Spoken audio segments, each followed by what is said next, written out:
Gəlin birlikdə halıvın dırnaqları düzəldək. Artıq bir aydır ki, bu dırnaqları düzəltmişəm, işlədirəm və ilk günkü kimi çox səliqəli dayanıb. Məncə çox şirindilər. Çox sevsəm də artıq ayrılıq zamanı gəlib. Halıvına da az qaldığı üçün gəlin birlikdə yeniləyək.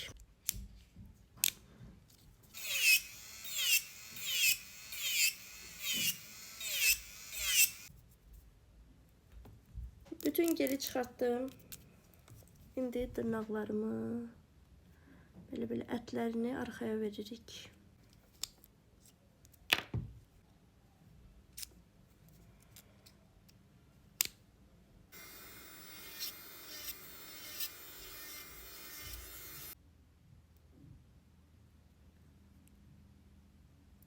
Dırnaq ətlərimi kəsirəm.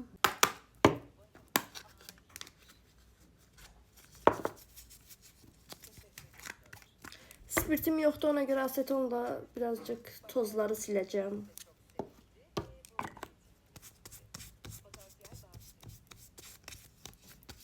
Primer sürelim bacım.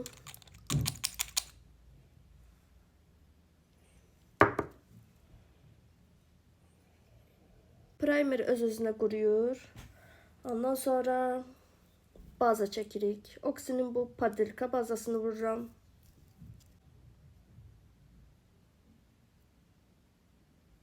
Quruduruq bacım.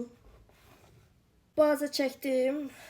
Üstündəki yapışqanlığı götürmək üçün silirik yenidən.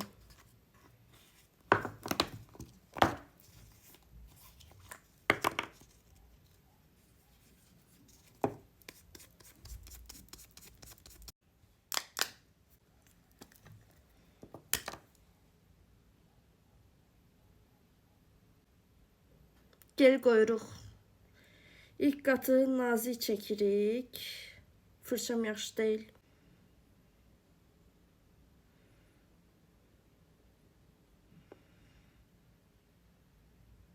Belə tuturuq ki, üstü düzəlsin. Quruduruq. Qurudu. Bütün dırnaqlarıma gel qoyub gəlirəm. Bütün dırnaqlarıma gel çəkdim, amma saat 11 olduğu üçün yatmalıyam. Davamını sabah edəcəm. Dırnaqlarım nasıl bacım? Bütün dırnaqlarımın dizaynını bitirdim. Ama video da çəkdim əslində, amma videolar silindi. So sad, so sad.